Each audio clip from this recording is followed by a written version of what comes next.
दूध की नदी। एक बार की बात है, एक लड़का था जिसका नाम रवि था और वो एक शहर में नौकरी करता था। उसके साथ एक लड़की भी काम करती थी जिसका नाम कोमल था। काम करते करते ये दोनों एक दूसरे को पसंद करने लगे और शादी करने का सोचा। फिर ये दोनों अपने अपने घर में बताया। लड़के के घर वाले बहुत खुले विचार के थे तो वो बहुत जल्दी मान गए। और जब लड़के के घर वाले लड़की के घर गए लड़की का हाथ मांगने तो कोमल के पिता ने एक शर्त रख दिया।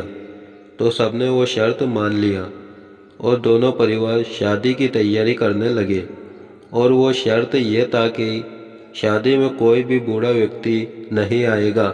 सब बहुत खुश थे क्योंकि आज वो दिन था जब रवि और कोमल का विवाह होना है। तो सब तैयार थे। अब बारात निकलने वाली थी, तभी रवि के नाना ने जिद लगा दी कि वो शादी में जाएंगे। सब लोगों ने मना किया लेकिन वो अपने जिद में ही रहे। उन्होंने कहा, मुझे कार के डिग्गी में डाल के ले जाओ लेकिन मैं जाऊंगा। फिर सब लोगों को उनकी बात माननी पड़ी। उन्हें कार के डिग्गी में डाल दिया गया और बारात निकल पड़ी। सब नाचते गाते जा रहे थे। कोमल के घर से थोड़े दूर में एक नदी थी जिससे पार करने के बाद एक पहाड़ आता था। उसके बाद कोमल का घर।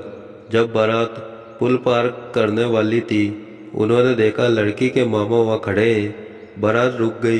रवि के दोस्त ने कोमल के मामा से पूछा कि क्या हुआ, आप यहाँ क्या कर रहे हैं। कोमल के मामा ने कहा कि मैं यहाँ बस तुम लोगों को ये बताने के लिए आया हूँ कि अगर तुम लोगों को ये शादी करना हो तो हम लोगों की एक और शर्त है। और वो यह है कि ये जो नदी है इसे तुम लोगों को दूध से भरना होगा। ये बोलने के बाद वो वहाँ से चले गए। तब रवि के दोस्तों ने कहा कि अब ये शादी नहीं हो सकती और बारात वापस जाने लगी। और दूर से कोमल के मामा ये सब देख के हंसने लगे। तभी नाना को ऐसा लगा कार अब वापस जा रही है। तब वो चिल्लाने लगे, मुझे निकालो यहाँ से। फिर उन्हें निकाला गया क्योंकि अब बारात वापस जा रही थी। फिर उन्होंने पूछा क्या हुआ, हम लोग वापस क्यों जा रहे। रवि ने उत्तर दिया, क्योंकि नाना वो लोग चाहते हैं कि इस नदी में पानी की जगह दूध हो, जो कि असंभव है। बस इतनी सी बात है, नाना ने कहा। सब उनकी ये बात सुन के सोचने लगे, क्या ये इतनी सी बात है।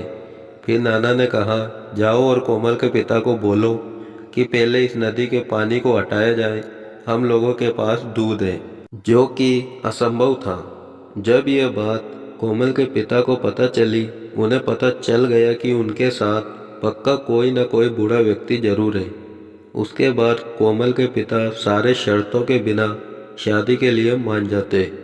इसके बाद रवि और कोमल की एक अच्छे भविष्य की शुरुआत होती है।